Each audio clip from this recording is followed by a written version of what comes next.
我们会讲叶子的画法、作用以及摆位。今天我们会讲5种，这5种叶子形态的话，是我们美甲水彩当中最常用到的5种叶子形态。那么首先我们要讲第一个。在开始之前呢，我们先来看一下颜色的调色。今天我会用到一个叶子常用的颜色调色方法。首先呢，我们调色盘上大家可以看到有这些颜色：红色，然后棕色、绿色、黑色，还有蓝色。这个蓝色呢是一个墨蓝色。那今天我们首先看一下最常用的叶子调色，无非就是什么呢？绿色为主，对不对？如果说我们在美甲当中常用的颜色，看一下前面那个调色配色的最后一节课，美甲水彩当中常用到的一些色彩调配。那首先，如果说叶子的话，我会用绿色再加上棕色，好，加一点水，棕色调过来，叶子跟棕色调配成一个棕绿色，棕绿色加一点黑色进去，把它的一个纯度给它变低。那这个时候呢，我们也可以再加一点什么呢？红色进去。红色的作用其实和棕色有点相似我们再加一点红色进去，将这个颜色调成一个我们想要的颜色。好，就是感觉脏脏的、旧旧的，有点偏灰调的那种感觉。好，这个颜色呢，我们就调配好了，大家可以先动手试一试颜色调好了之后，我们要先了解的是第一个叶子的画法。以上的叶子的话，我们会最先用就是第一种叶子形态第一种叶子形态来做一个演示。首先，叶子的画法的话，我们这里写上了有1笔、2笔，还有第3个就是一种填空。那第3个就是填空。在开始之前呢，我们可以先讲一个技法，就是叶子除了画法，它就是有多种3种画法。那第2种的话，就是它的一个技法的运用。技法的话，看上一个章节12技法当中的那个技法。首先我们来讲第一种技法，平涂技法在开始之前呢，我们要讲到我们又是前面第1章节的基础课。第1章节的基础课当中，我们有讲过笔的用法，对不对？第1节课里面，笔的用法当中有正锋、侧锋。在画叶子的时候，那第一种叶子形态的话，我会给大家用到一个侧锋首先第一笔，一笔去画出一个叶子形态。那么我们首先笔尖找准位置，好，稍微有一点点斜，没有这样纯摆正稍微有一点点斜。然后确定一下叶子的尖尖，好，叶子的尖尖确定了之后，压笔侧推出来，好，慢慢的去提笔收。好，压笔侧推出来，慢慢的去提笔收，这种也是平涂技法，只是呢，我们用笔的时候用的是侧锋，对不对？刚刚我们用到的这个1笔画法呢，是我们的侧锋。好，再看第2种2笔，除了1笔，我们也可以分2笔去画。2笔的话，就是把这个叶子画的再胖一些。好，首先来第1笔，压笔侧推出去，打一个 C 弧，好，提笔收。那在它的侧面笔尖对准笔尖叶子尖尖的位置，压笔看笔尖对准叶子尖尖的位置，压笔侧推，好，填回来。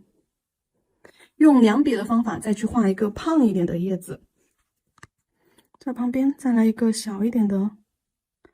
叶子的大小的话，和我们笔的一个运行弧度还有收笔的一个速度有关系你想要叶子小一点，那你的弧度就打小一点，提笔的时候就提快一点。那这种呢，就是我们2笔的画法，画出来的叶子呢就会稍微的胖一点点。那第3种的话，填空。第3种填空也是我们平涂技法当中的一个方法就是正锋和侧锋呢，正锋和侧锋同时用。首先呢，我们先用正锋勾一个边框，好，平涂技法，先打一个边框，在勾线条的时候，我们用的是笔的正锋。好，勾完边框之后，我们开始去填色，中间空隙比较大，我们快速的去填的话，我们要侧锋你看侧锋去推笔。从叶子的一个右上角推向它的一个左下角，好，侧锋推，然后到这种下方这里呢，弧度空间也比较小，那我们就不要用侧推了，我们就要用正锋用笔打正，顺着笔毛的方向将颜色带到它的根部。好，多余的颜色怎么办？如果笔上颜色较多的时候，我们可以把笔先擦掉，好，轻轻的将其他的颜色用笔尖吸走，不要按得太重。那这是第3种填空的方式去做我们叶子的画法，1笔、2笔，还有第3种勾完边框之后中间去填空去填色。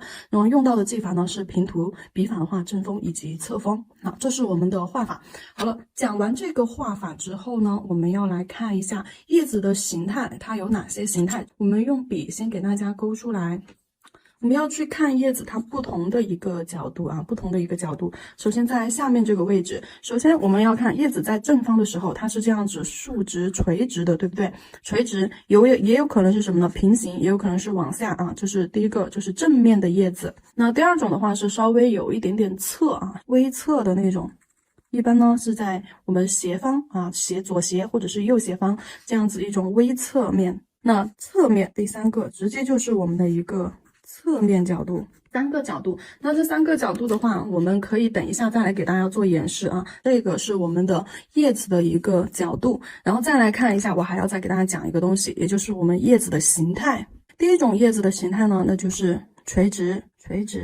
第二种叶子的形态常见的啊 S 型。第三种叶子形态的话，那就是一种偏一个勾勾，一个问号，但是没有那一个点，它又不太像 C 型。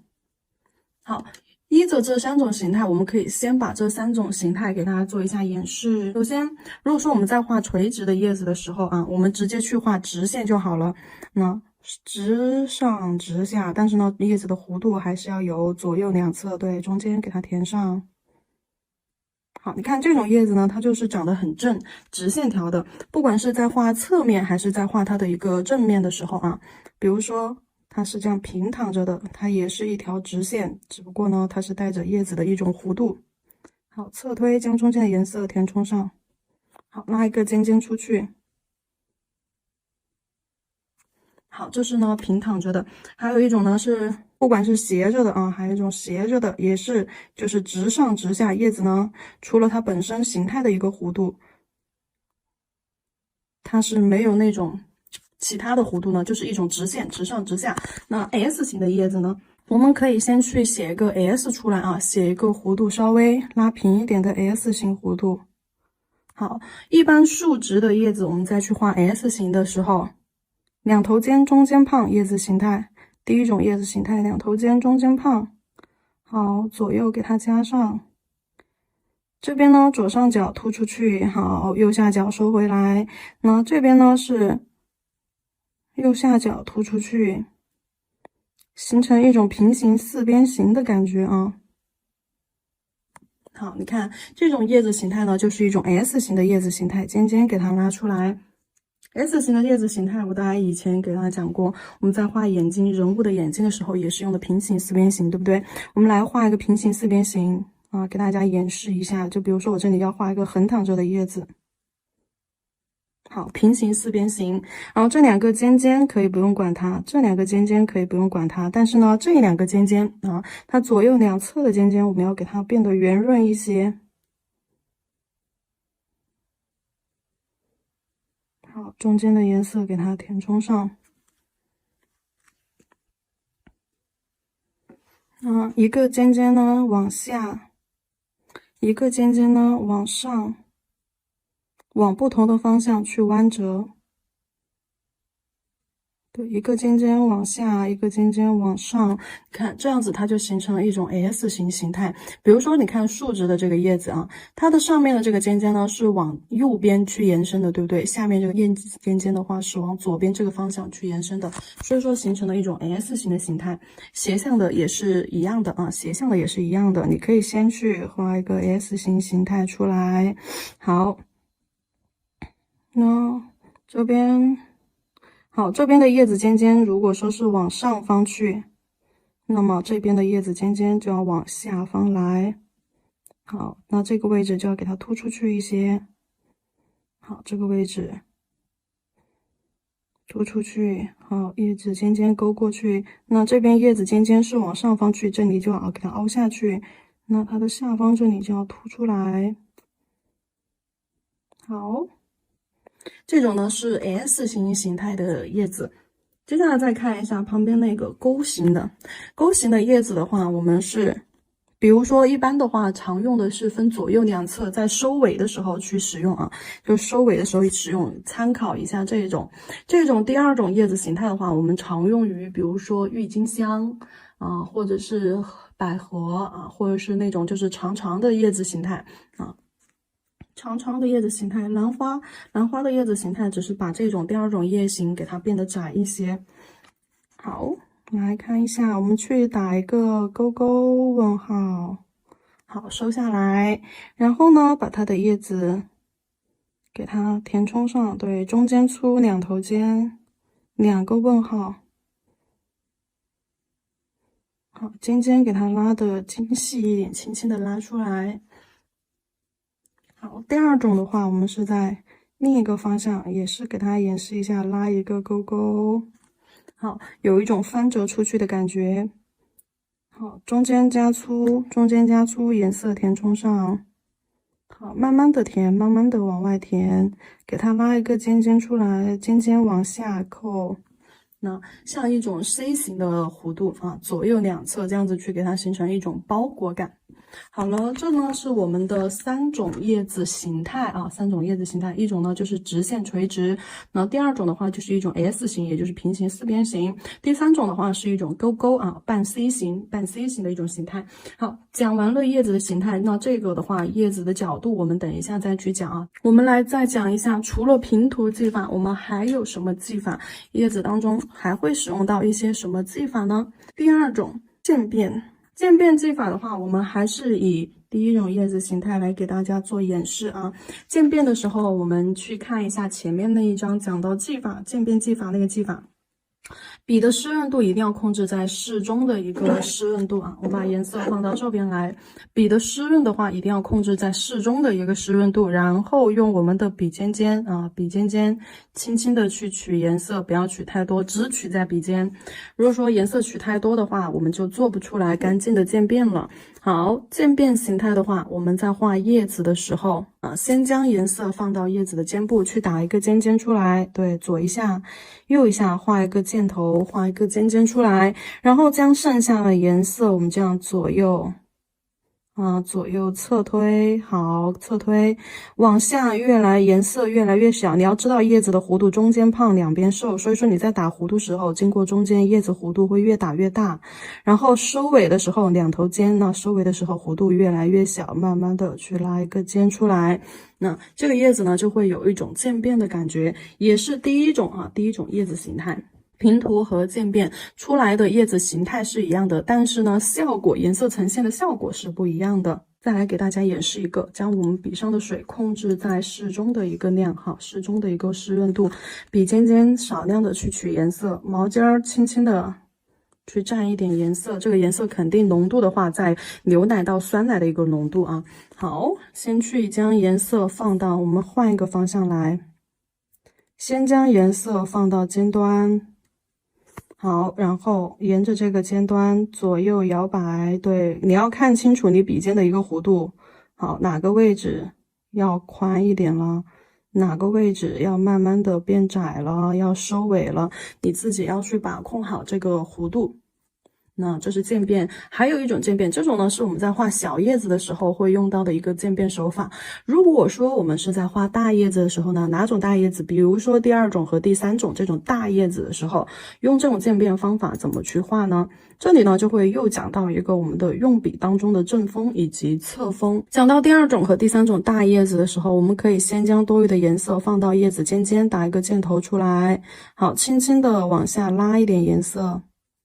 好，轻轻的往下拉一点点边缘线，然后笔尖打湿啊，我们把颜色这样用侧推的方式，好，侧推的方式，剩下的颜色先将多余的颜色推到它的叶子尖端去，然后剩下的颜色没多少的时候，我们再往下面带啊，带完了下面的弧度之后，笔上如果说还剩的有颜色，那我们再慢慢的往上给它推，好，再将剩下的颜色给它推到尖端去。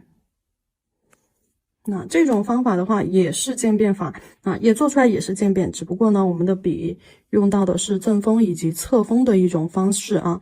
好，这里我再来好画一个大的叶子的形态，那肥一点叶子的形态，笔尖打湿，笔尖轻轻的去碰了一点水打湿啊，主要是这调色盘上的颜色有点干了，想把它化开。好，笔尖取上颜色之后，先将重色放到我们的尖端，我们要加深的地方，然后叶子上笔上面颜色越来越少的时候，我们再慢慢的往下去推，好，侧推，好，将颜色慢慢的往下去侧推，到后面基本上没有什么颜色了。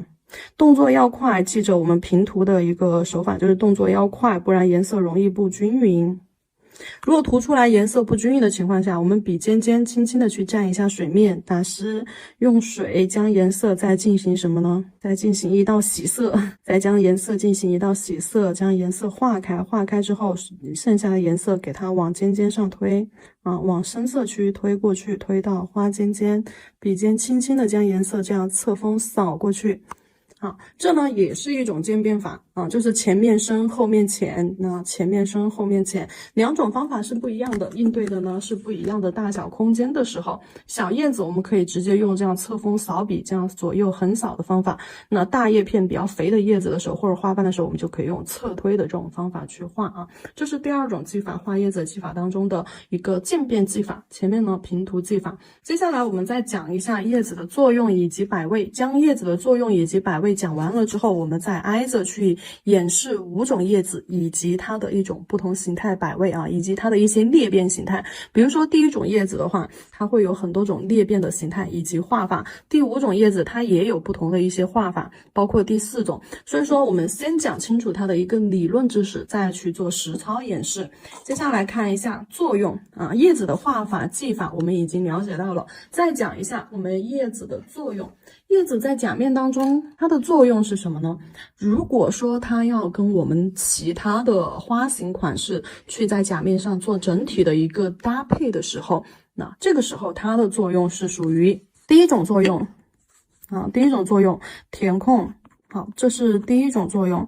那第2种作用呢，是作为延伸，这种呢是我们在作为就是甲面上跟花型其他的花型去做搭配的时候，在我们整个甲面上的一个作用啊，没有讲是单独使用。你看是以上的几种我们是可以去单独使用的啊，是可以去单独使用。你甲面上直接画一个这种叶子，那这种组合的话我们可以去单独使用。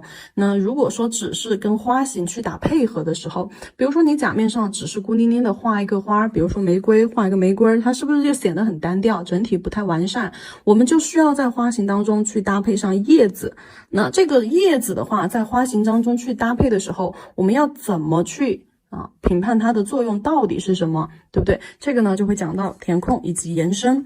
如果说我们的花在整个甲面占的已经比较满的时候啊，占的已经比较满的时候，那这种第1种叶子的话，我们就会用作填空去使用。如果说它在甲面上留的空间很多，比如说你是沿着边缘或者是中段位置以线条的形式去摆位，那这种的话我们就是用到延伸方法。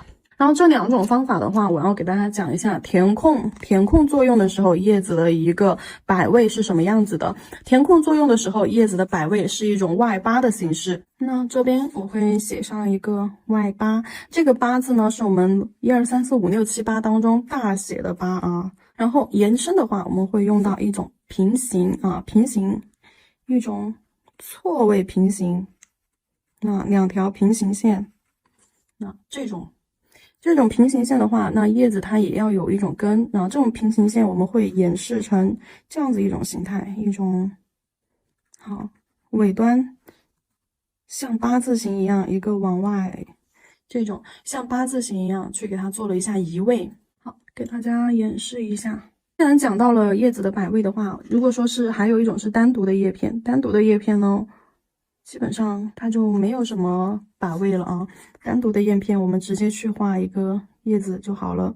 那这种叶片你就随便去放，也是作为填空使用啊，随便去放。你看哪里空，哪里空隙，哪里显得比较空落落的，你就可以去加一个这种单独的叶子。那第2种作为填空使用的外八型叶子的话，你要看着这个八字形，看着这个八字形，比如说左边长，右边短，那一个往左，一个往右啊，它的尾部这里是相接的啊，靠得比较近，是呈一个收拢的姿态，上方呈收拢，下方呢呈一个喇叭一样往2侧这样子去做延伸。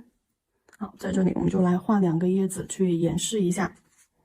首先第一个我们画左边这个一撇一捺，好，这个叶子我们可以画的长一点，好，往这个方向往左边去做延伸。第2个叶子我们就可以画的小一点，往它的右方去做延伸。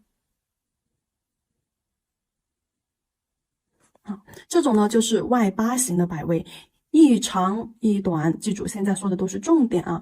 外八形的摆位，一长一短，成一个八字，这样子摆开。那根部相连，叶子根部相连，叶子的尖尖呈喇叭形态，往左右两侧方向去做延伸。这种就是我们的一种外八字形态组合。这样子的话，我们在画的时候一般是在头尾或者是中间缝隙去做延伸。我给大家画一个组合来看一下。为了给大家演示的更加的清晰明了一些，我们在这个地方给大家演示一下吧。比如说这是两个假面啊，我们花朵的形态我用旁边残留的红色，好，在中间画两朵花。好，比如说这里画一朵，这里画一朵，这里画一朵，整个假面呢都被占得比较满。再来这边的话，我就靠近边缘来画，右下角画一朵，上面这里画一朵，这里甚至还有一点点，等它稍微干一点点，我们在中间随意的画一点花型。这里呢，我把这个花画的简单一点啊，好，就是简单的一种花型。上面这个是因为没干，我们再去做颜色叠加的时候，它整体就糊了。叠色的时候一定要等下层干了啊。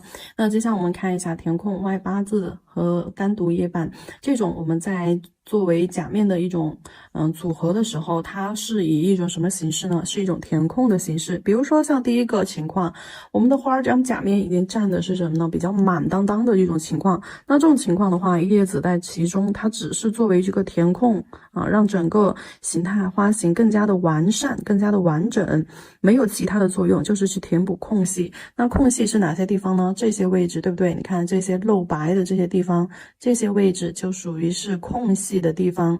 这些地方的话，我们要去画叶子。叶子呢，肯定是要依照着我们花型去画的，靠在花瓣的旁边。比如说这个花的话，我们去画叶子，就上下两个地方都可以去画。那我们就要画一个外八的形态，靠近边缘的地方，我们可以画一个长一点的花瓣。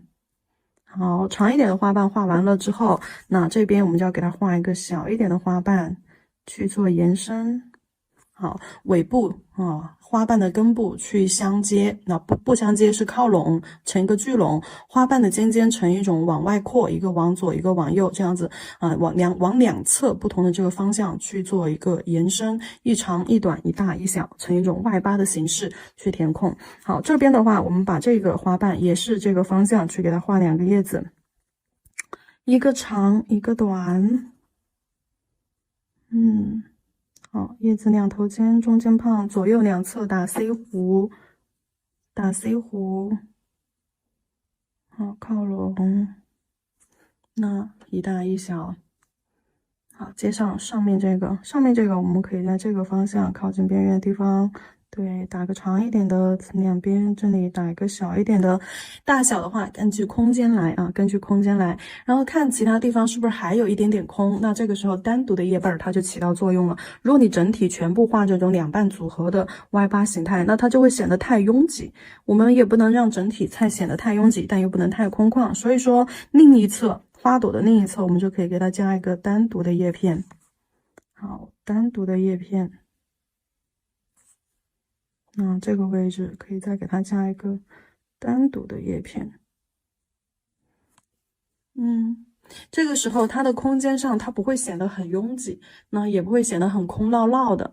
除了叶子去做填空，我们还有哪些东西可以去做填空呢？线条和点儿在这种空间之上我们可以利用线条，比如说每个叶子旁边配一个线条配一个 C 弧线条，每个叶子旁边配一个小 C 弧，不要比叶子还大比叶子小，或者是差不多大，这样给它配一个小 C 弧。好，叶子的旁边画不下的地方就不要画。那叶子的中间你也可以给它配一个小 C 弧。看加上线条之后，是不是感觉又更完善了？点儿呢？点也是在填空当中会常使用的啊，除了外八形百味叶子和线条啊和这种藤条，还有点儿也是一样的。你看空旷的地方给它点上一点小点点，一大一小这两个小点点啊，一个单独的小点点，或者是旁边配上一个小一点的小点点啊，或者是3个，这边再来一个成个三角形啊，一个大2个小，那这些地方空隙的地方点一个。也是让它整体形态特别的完善，就显得很满当，显得整个甲面很满，但是呢，它又不拥挤，看起来也比较和谐。那这种的话，这种百味在我们的叶子的使用当中，使用到的是单独的一种叶瓣百味和我们外八型的叶子百味啊，都是去做填空作用的啊。那么我们再讲到第3种啊，延伸作用的一种叶子百味。延伸作用的叶子百味的话，这里就要看着平行线。好，看着这个平行线的样子啊，我们先来做一个演示。比如说2个叶子，它确实是一种平行的状态。好，确实是一种平行状态，一前一后。好，一前一后，但是呢，它是不是有点感觉太散了？感觉它们2个不是一个组合，不是一个搭档，反而是2个独立的个体，对不对？那这种就不行，那就要看一下平行四边形眼裂变的一种形态，那一种尾端靠拢，两侧尖端往外扩，那有点像我们的外八形，对不对？外八形，但是呢，外八形却变成了一种平行错位的百味。好，这边再来看一下，先画一个长一点的，对，先画一个长一点的。画完这个长一点的之后，我们再来画一个短一点，因为你要记住外八的形态就是一长一短，一大一小，对不对？那外八变成平行错位的时候，也要依据它的一个特点，一大一小，一长一短。但是呢，错位开来，要么就在前面去错，要么就在后面去错。后面去错的话，我们这个位置根部这里呢要靠紧啊，2根线条要像写一个外八一样，根部这里要靠紧，然后去画一个小一点的叶子形态。好，小一点的叶子形态，对吧？根部是呈一种收拢的状态，尖端是呈一种往外扩的形态，一个长一个短，一个大一个小，那呈一种错位，一高一低啊，呈一种错位，它就不像这个是2个拼接在一起，一左一右，那这个就是一前一后，对吧？一种错位的方式。那这种百味在我们的甲面当中，你明显就能看得到。一般我们在2种并排的时候，它不会有什么就是空间感，对不对？如果说我们将2个线条这样错位开了呢，你看这种呢没有空间感。如果说我们将它错位开，是不是就有一种延伸拉扯的效果？空间一下就变得很足，然后呢百味呢一下就感觉被拉长了，对不对？那这种的形态的话，我们就适用于第2种啊，第2种百味。第2种花型的话，我们的叶子的作用就是作为延伸使用，百味的话是一种错位外八啊，平行错位的外八形态。延伸使用，来给它画上，跟着边缘啊，跟着边缘走。如果说甲面的边缘，你看上方空间不够，我们就要往后缘这个方向成一个 C 弧摆过去 ，C 弧那就缩到我们这个地方啊，叶子的一种形态半 C 弧。好，叶子的形态半 C 弧，我这里呢先画一条线。好，一种半 C 弧状态，先去把这个叶子形态画出来。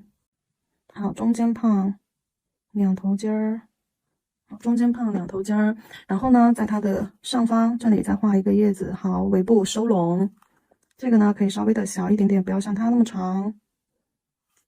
2个叶子呢就这样延伸出去啊，我们在旁边还可以再加一个。